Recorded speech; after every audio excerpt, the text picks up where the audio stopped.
The Big Ten announces their return to college football. Coach O says most of his players have had COVID-19, and the Pac-12 gets the go-ahead for contact practice. I'm Jay Smith, and this is After Further Review.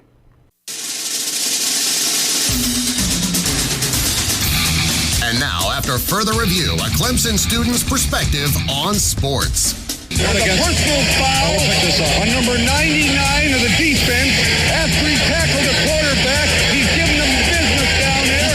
That's a 15-yard penalty. Well, hey everyone, After Further Review, Jay Smith here. Appreciate you tuning in as always. A lot to talk about. A lot has happened today, specifically with the Big Ten, their announcement to return to college football. It'll be happening a little bit later in October, but the announcement was made today. It has been voted on, and they have reversed their decision from around 5.5 weeks ago when initially they decided to postpone the season. And joining me now to talk about the Big Ten's decision today is our very own NFL draft guru, now turned Big Ten guru, Jackson Wright. Jackson, how you doing this evening? Doing great. Thanks for having me.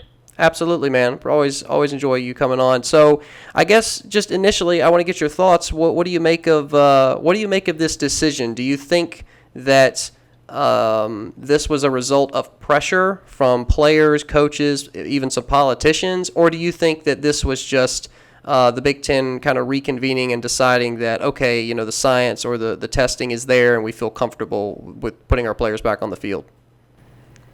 I think it's a combination of both of those as well as money. Because people forget how much money is involved in having a team in the college football playoff. And I would say Ohio State or Penn State is pretty much guaranteed a spot in the college football playoff this year now that they're playing. So now that the season is really happening, there will be definitely a payout at the end of the season when a national championship is crowned.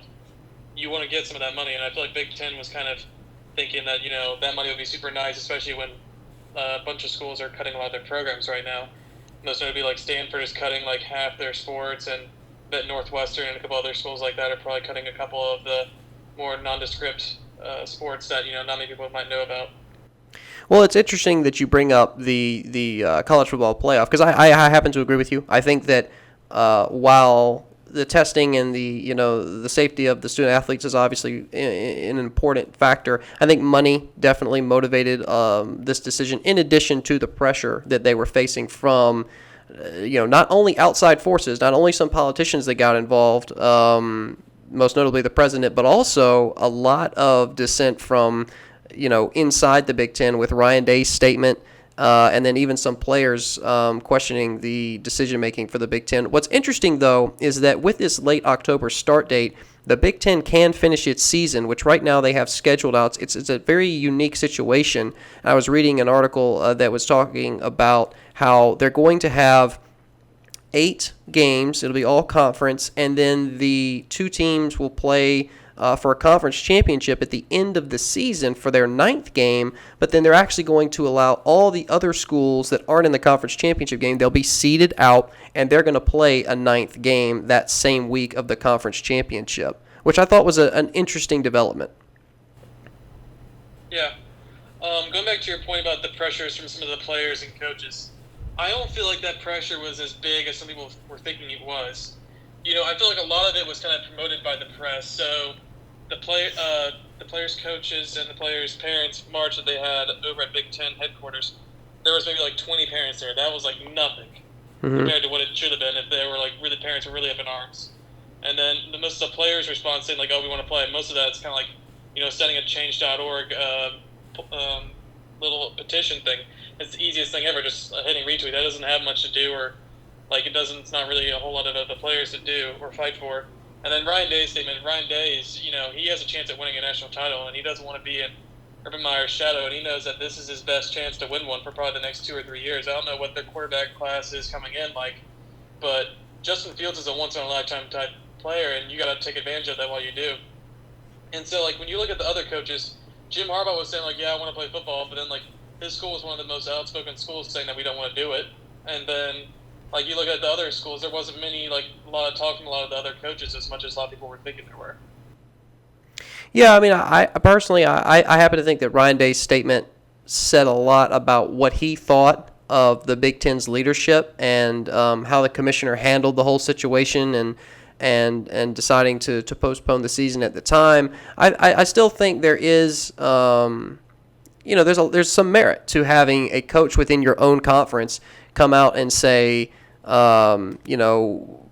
we just want some answers. I mean, I'm looking here at his statement, and it says, so many unanswered questions, and just wanting some more clarification moving forward. And he did say, too, that, the information from the Big Ten following this decision has been disappointing and often unclear.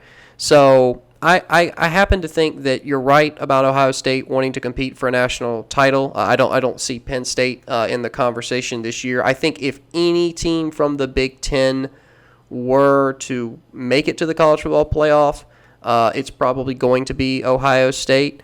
I just was really surprised with the timing of all this because, again, going back to the scheduling, the fact that it's going to have that late October start date just gives them enough time to squeeze in their conference championship, I believe the day before the selection committee would make its decision. And look, there's still going to be some, commissioners of other conferences and Notre Dame athletic director who are going to determine that, whether or not the Big Ten can really rejoin the college football playoff. Obviously ACC Commissioner John Swofford and SEC Commissioner Greg Sankey, I mean, they're going to have, I would say, the most weight in that room. But I would be surprised if they decided to prevent the Big Ten from playing in the college football playoff. But they probably aren't thrilled with the idea of the Big Ten playing fewer games and still having a chance to get in. Well, some of those conferences say that the SEC owns ESPN and owns ESPN's college football and the college football playoff. They can really prove it this year by just putting 3 SEC teams in this year because 3 SEC teams would probably be more deserving and have play more games and would definitely probably have more wins than Ohio State or Penn State if they're only playing 9 games. So, if the SEC is going to do that and the ESPN is going to do that, then they might as well. But I think I don't see a way that they're going to leave the Big Ten out. I feel like, there should be at least an undefeated team. I think there might be one lost team, but I feel like it'll be a good enough loss that, they'll keep them in. Yeah, I mean, you look at the rankings right now, the AP Top 25 obviously looks a lot different from what we're accustomed to, just as mainly a result of the fact that a couple conferences aren't playing. Now, that leads us into the next topic of discussion is the Pac-12 and their announcement today that, and I believe this came from the Pac-12 Commissioner's Office, how they have been cleared by the states of California and Oregon to resume contact practice, which is something that if I'm understanding correctly, they were not aware of. They were under the impression, the Pac-12 was under the impression that they were not allowed to practice with contact per state ordinances in Oregon and California, but those states said no, that's not the case. It's local ordinances that are preventing you from doing that. So some back and forth there, and we'll see what happens because obviously 6 teams in the Pac-12 are in Oregon and California, and those states are still locked down. So I don't think the Pac-12 is anywhere close to reinstating their season. It just seemed like really for the Big Ten it was just a vote, and a vote was all they needed.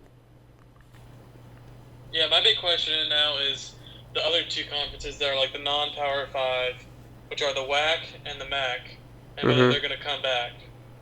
And so the MAC pretty much plays in all the same areas as the Big Ten and the ACC pretty much. They're pretty much in the backyard of all of them. They're pretty much in the Ohio River Valley. Whereas the WAC, they don't, I know people put Boise State in the AP Top 25 poll this year, even though they're not playing. But I think that for them, they won't have any out-of-conference games pretty much because no one's going to travel to them or they're not going to allow them to travel all the way across the country and come play them. Right.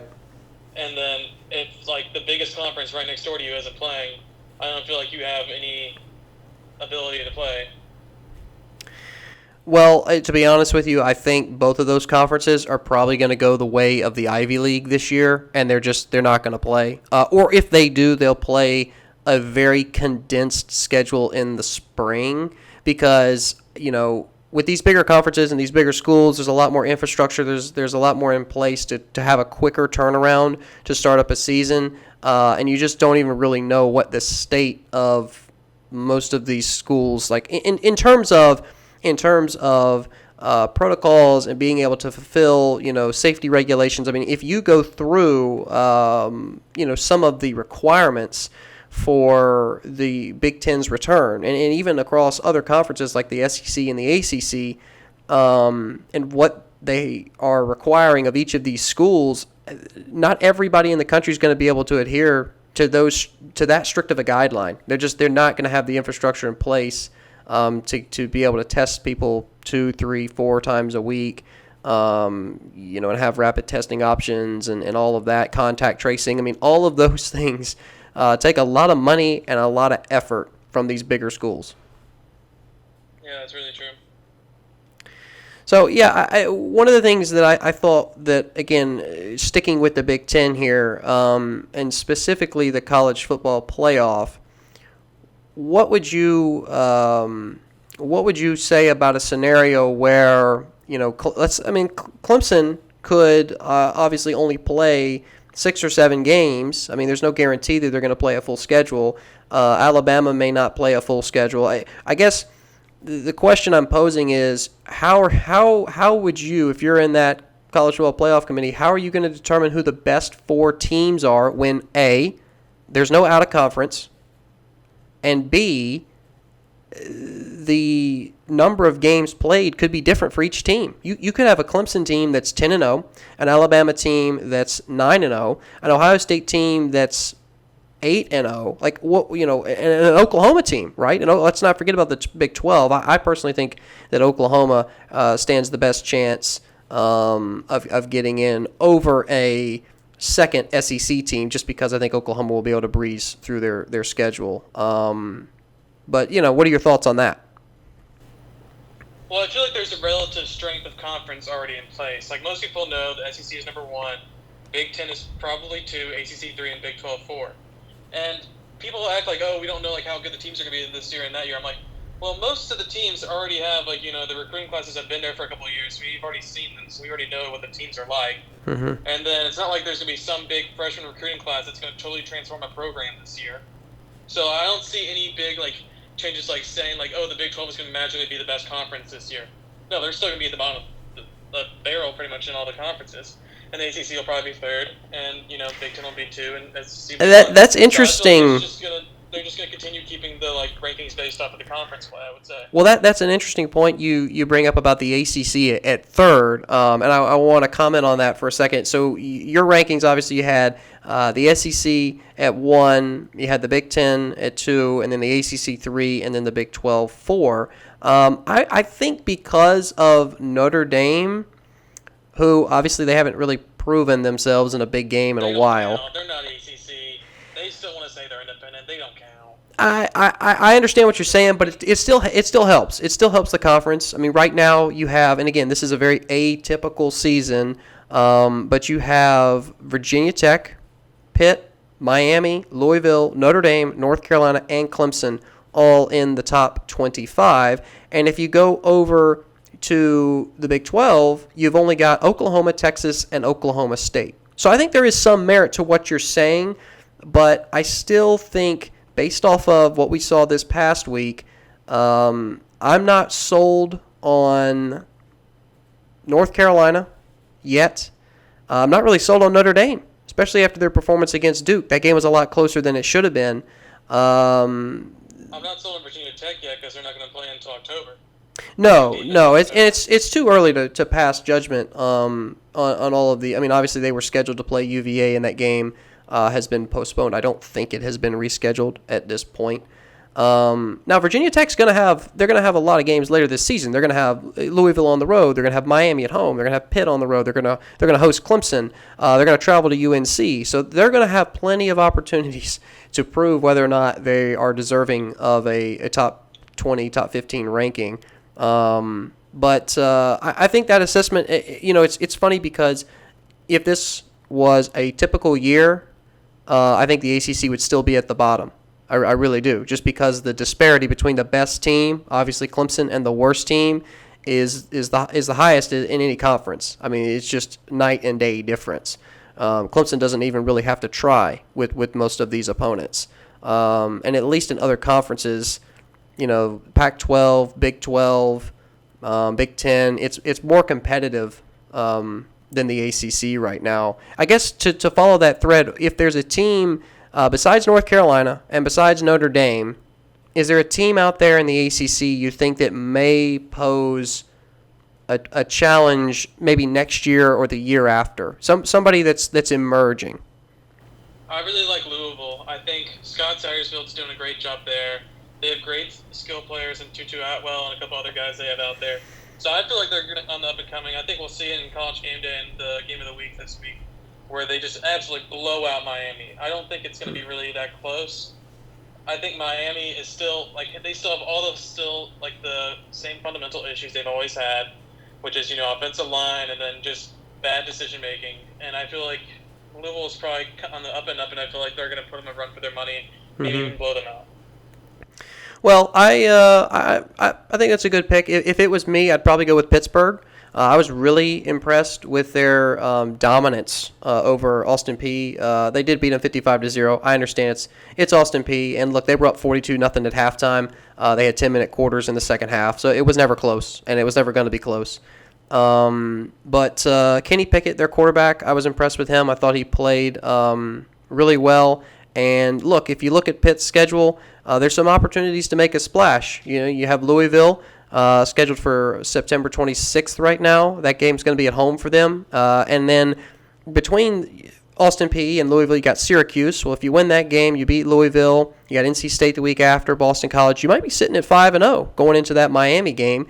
You do have a tough stretch with Miami and Notre Dame and close out the season with Virginia Tech and then traveling to Clemson. But I think that Pitt will be a team to watch, and hopefully, the ACC becomes a little bit deeper next season and then beyond, because right now it's just really the only question in the ACC at the beginning of the year is, okay, who's Clemson going to play in the conference championship, and how badly are they going to beat them? Yeah, I feel like you're kind of overrating the Big 12. Like, we didn't just see them lose to two non-Power 5 teams this week and lose bad. Like, the Iowa State game was not close at all. Mm-mm. And the Kansas State game, Kansas State just couldn't do anything on defense. And you're just waiting for them to kind of, stop the ball, and they just couldn't do anything. They're just, showing the Big 12 defense at its finest. And you're going to see with the ACC and all the other teams that we're going to be able to beat our out-of-conference opponents fairly easily. I don't see any of us losing to our out-of-conference opponents this year. No, I think, again, you look across the Big 12 and you see some of the other schools that were able to win their games this past week. West Virginia played really impressively. Oklahoma played. They barely won. West Virginia barely won, and Texas Tech. No. West Virginia they beat Eastern Kentucky 56-10. They dominated. You may be thinking of somebody else. There may be another team that was a closer matchup, but that was a 46-point win. Texas Tech barely beat Houston Baptist. Okay, Texas Tech. I didn't realize they even had a football team. I didn't either. What do you know? Yeah, and some of these games, and I kind of talked about this on the show earlier this week, some of these games from this past week, most notably the Iowa State, Louisiana Lafayette game, were so under the radar that I didn't really pay attention to them until it was already an upset and it was already over. So I think, and again, I hesitate to pass judgment on any team right now this early, just because it's the we're only in week 3. Most schools have only played a game, and there's really been no normalcy. But I think once we get into October, especially once the Big Ten starts to play, it's going to feel like a typical college football year in some aspects. And so I think it'll give us a little bit of a better idea of where the conferences stack up and how they're going to compete against each other. So I guess to close this discussion before we move on, you right now, you would take obviously Clemson with the ACC. So you take an ACC team, a Big Ten team, and Ohio State, and you would take 2 SEC teams? You're not taking Oklahoma? No, obviously if Oklahoma's undefeated or Texas, I feel like if they're even one loss, I think we'll probably still put them in over an SEC team. I feel like it kind of depends on who the SEC team is. If it's Bama and they're one loss and they just missed the SEC championship game because of a dumb loss to like Auburn or something like that, Mhm. they'll probably still put Bama in. But I feel like if Oklahoma, if they go in undefeated or they just have one loss to like not a terrible team, like if Oklahoma loses to Kansas or they lose to like Yeah. Texas Tech or maybe even Iowa State now, like that might put them out of the playoff. Yeah, possibly. So, I mean, right now for me, and I said this back at the end of last year, I think Auburn. I think Auburn was the team in the SEC last year. They finished 9-4. Obviously, they didn't have the ending they wanted with losing to Minnesota, and I believe the Outback Bowl. They clearly didn't want to be there as badly as Minnesota did. But I think with their schedule this season, it really lines up for them to kind of finally get over that hump, and I think they'll be able to beat Alabama this year. I mean, obviously there's tons of games on their slate that could go either way, right? Like Georgia on the road is going to be challenging. LSU at home, that's going to be challenging. A&M at home to wrap up the season is going to be challenging. Jimbo Fisher's Aggies have not been as consistent as I was honestly expecting them to be while he's been there, but still Auburn, I think right now is a good pick to win the West this year and possibly squeak in. If that were to happen, if Auburn were to win the West or hold a tiebreaker over Alabama, I do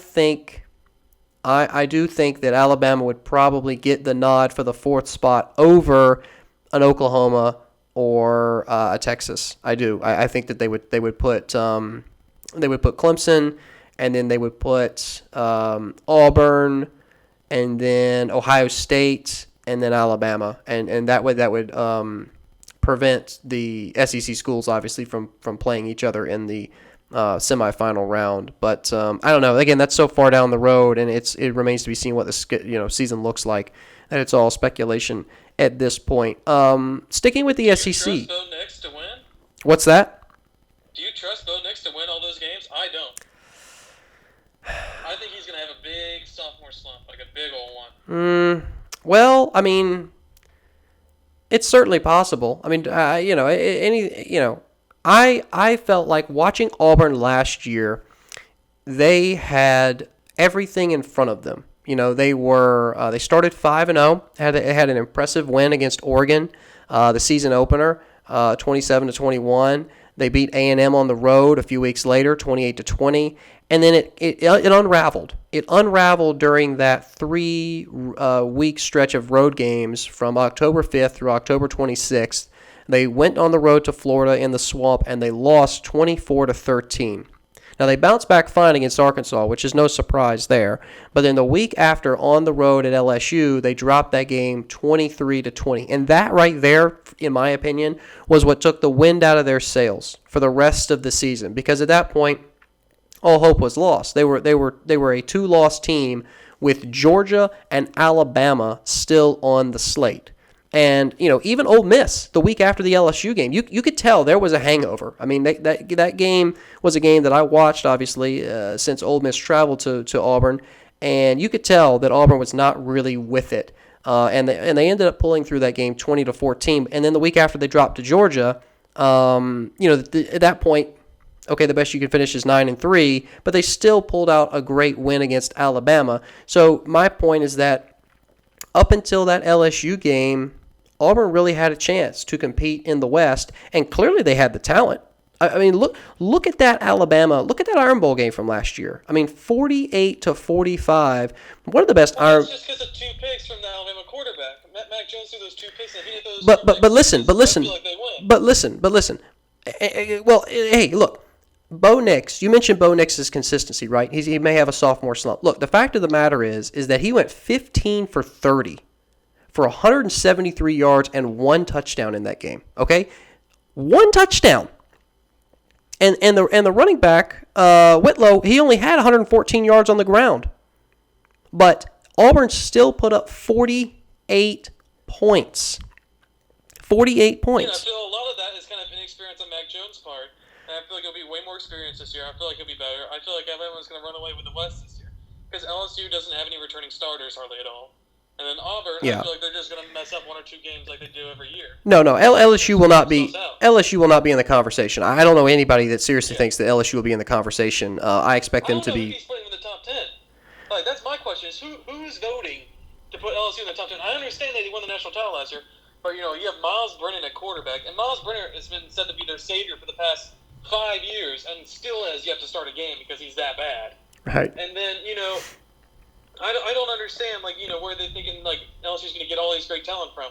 They have a lot of guys transfer, they had a lot of guys go to the draft, and then they have a whole bunch of guys just sitting out because they're just there's no point in playing this year because we're not going to win any games because you're playing all second string.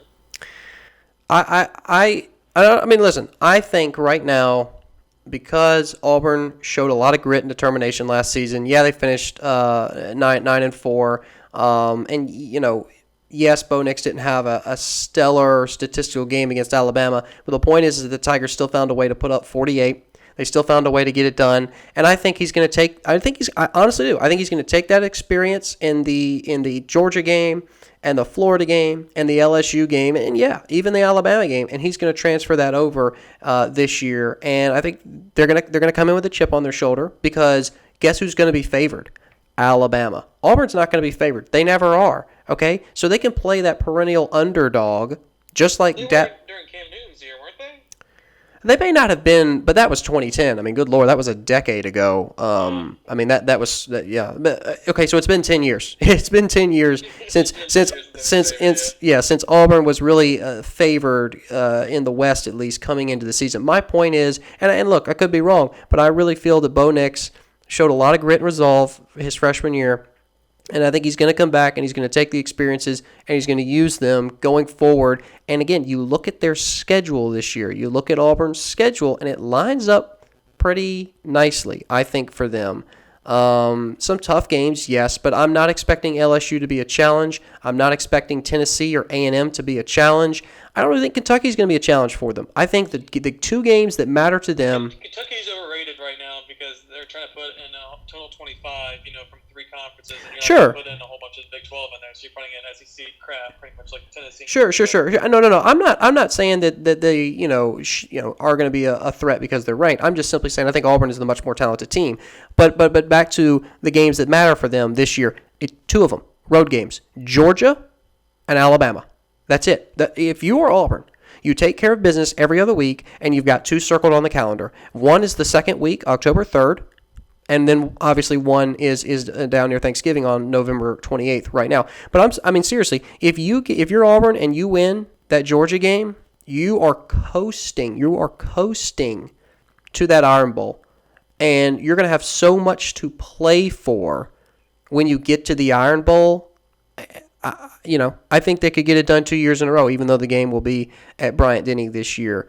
But maybe, a lot remains to be seen, obviously, but I would just say I think Auburn is going to come in with a chip on their shoulder in the West this year because Bama's going to be favored. Bama's, the pick right now. Yep, I agree. What do you make, though? You mentioned LSU, and I actually did want to talk about this because this was an interesting story that came out of Baton Rouge earlier today,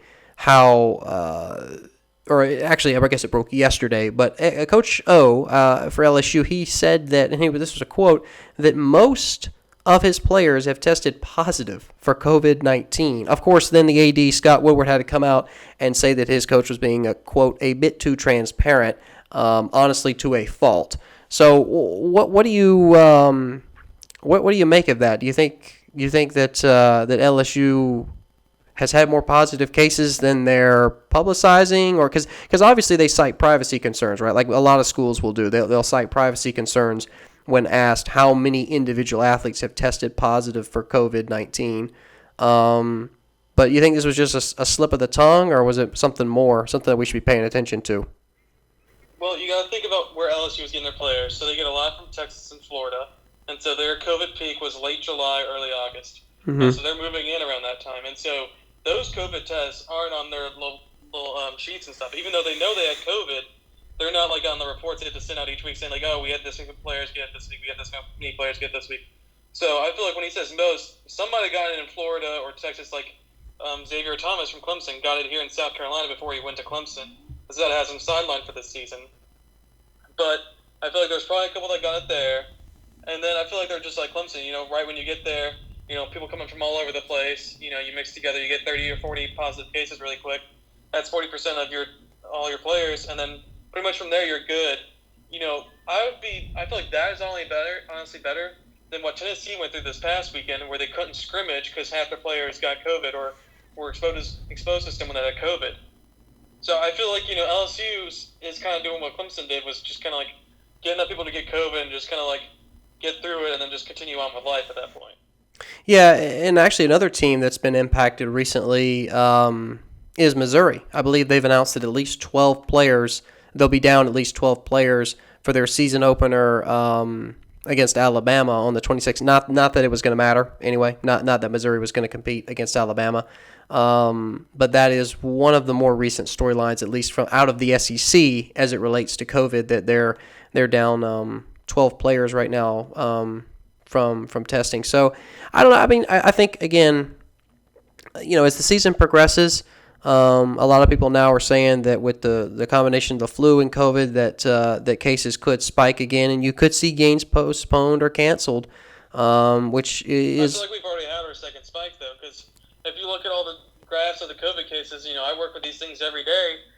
It looks like we've already had our second spike. Granted, the second spike is in a different area than where we had the first spike. Yeah. But people talk about like how Americans have, like all Americans are getting them. Like, well, yeah, it's kind of good, kind of bad. Like, kind of good that our second wave isn't going to be as bad as what you're going to see in Europe probably in the next 2-3 months. But we had the bigger first wave, though, for sure. Well, and I think, too, I've even heard the argument that, look, this isn't so much a second wave as it's just this virus is now finally hitting the more rural parts of the country, or the parts of the country that didn't have the testing and the infrastructure in place as soon as the more urban areas. I mean, again, I don't know if there's validity to that claim or not, but still, it's a fluid situation. I think it's really the biggest thing. It's a fluid situation, and everybody's trying to decide right now. And they actually on ESPN today they interviewed the college football playoff commissioner, and they said, what are the parameters that you're going to look at in terms of getting into playoff this year? And he said, we haven't even decided. He basically said, look, we don't know yet, and we don't need to know yet because there's still so much that we don't know that it would be very foolish to make a decision right now, which I thought was interesting because of what the Big Ten did 5.5 weeks ago with deciding to postpone the season. I don't know if that was necessarily a shot at the Big Ten, but I thought that was an interesting comment. And so, I think it will remain to be seen based off of how the testing goes at all these different schools and some of the protocols that they have in place. I'm sure by now you've probably seen the pictures out of Clemson as they prepare for their season opening home game against the Citadel this weekend with the social distanced seating that they have around the stadium. But I think Dabo said in his press conference on Tuesday that they will be running down the hill. So that's at least one tradition that will stay alive this year. Are you still going to put the band over there? It's my understanding. Putting the band this year. It's my understanding the band will be distanced out on the hill. The hill will not be for fans. It will not be general admission or for students really. But the band will be spread out on the hill. The team will run down the hill, and then everybody else will be socially distanced in the seats. I don't know how many student tickets they're gonna allot though. It can't be more than a couple thousand. I think they said it was like 2,000 or 3,000, maybe 4. Yeah, I think most stadiums, most numbers that I've seen have stadiums capping at one of like 22 or 25% capacity. Again, I think it kind of fluctuates depending on the state, depending on the conference, but it's definitely going to feel a lot different. I mean, I was watching the Duke Florida State game the Georgia Tech Florida State game. And it didn't really even feel like there was a crowd there. I mean, yeah, it was at Doak Campbell, but it just felt like a neutral site game. Felt like they were playing it at a high school. Yeah. So I feel like Notre Dame was the most similar. I felt like to actual game conditions. Granted, it wasn't nearly as packed as what you would expect it to be. Sure. But I feel like there was a lot more students in that one than what you see in some of the other ones. Yeah, I think that was one of the more full stadiums. from this past weekend. But listen, before we wrap up the show, let's talk about a couple of games you're looking forward to in week 3. Anything that jumps out to you? Any game that you're looking forward to watching? Obviously, it's still a pretty condensed slate because not all the conferences are playing right now. But is there a game that sticks out to you? Something that we should be watching? I already said the Miami versus Louisville game. I think that game will be good. Mm-hmm. Other than that, you can definitely tell why they're going there because there aren't many other games that are going on. You got Wake Forest, NC State. So we get to find out if Wake Forest is actually a good team this year or if they're just as bad as what we made them look last week. Mm-hmm. And then, other than that, you got just a bunch of smaller games. I kind of want to see Army versus BYU. I believe that game's been postponed. BYU killed Navy. Yeah, but I believe that... People say that was because they weren't tackling, they weren't scrimmaging. Army's been playing some games, so, they're not going to get caught off guard, I feel like.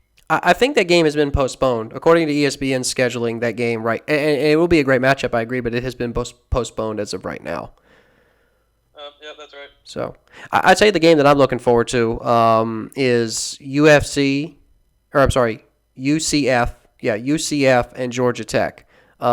Just because I think that, Georgia Tech obviously is confident after their win at Florida State, as they should be. It's been a long time since they've won a game at Doak Campbell, and they showed, a lot of grit and resolve in that game. And I'm not saying that Georgia Tech is a great football team because obviously Florida State has so many questions, but I think it'll be an interesting matchup just because this is UCF's opener, and we'll just kind of have a better idea of where Georgia Tech is after this game. Because look, the Knights have obviously been great the last few years. They're going for their 36th win in the last 40 games, Georgia Tech's 3-0 all time against them. I didn't know that, actually, looking here at the stat sheet, but Georgia Tech is 3-0 all time against UCF. Yeah, and then another game I want to look forward to is Jeff Scott in his first real game. Last week he played Citadel. Yep. Who we're playing against this week, and that really wasn't much of a contest. No. But this week he plays Notre Dame. Yep. So we get to kind of see him in his true head coaching element.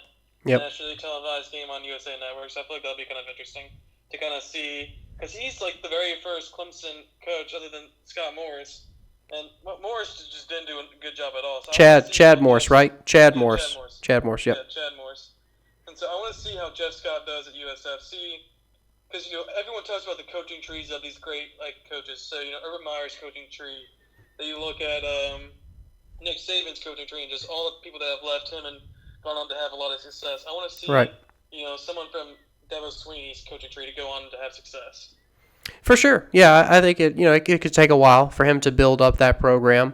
I don't feel like it needs to be built up that much. I feel like they already have the talent. Obviously Charlie Strong is gonna go to a big time program and just not do anything with it. Well, Texas. And here's the thing. South Florida's. They may have the talent, but they're competing in a really difficult area, at least in terms of recruiting, because Florida is a hotbed for talent, right? But you still have. You still get the scraps, or you're still 3 stars, and a lot better than the. You do, but Virginia and all but you've got schools like Clemson and Alabama that can cherry pick in any state, right? Those schools are going to have a national recruiting platform, and they're going to be able to get kids from literally anywhere. And so, if you're South Florida, you basically have to differentiate yourself enough to make it where a kid will go, oh, okay. A good comparison is FAU when Lane Kiffin was there, right? FAU was an afterthought in Florida. Florida Atlantic, why would you go there? Well, Lane Kiffin went, and all of a sudden they became, a decent football team. And I think that speaks to the... They were decent their first year, and then after that they were kind of average. I want to see what Deion Sanders' son does there. Because I think he's going there next year under, I don't know who the new head coach is there, but I want to see how that goes. He's one of the first 4 or 5 stars to go to a school like that in a while. Yeah, I don't know who the head coach is currently at FAU. I'd have to, let's see if I can pull that up quickly, just out of curiosity. It's Willie Taggart. Oh, I did not realize that Taggart stayed in Florida. Yeah.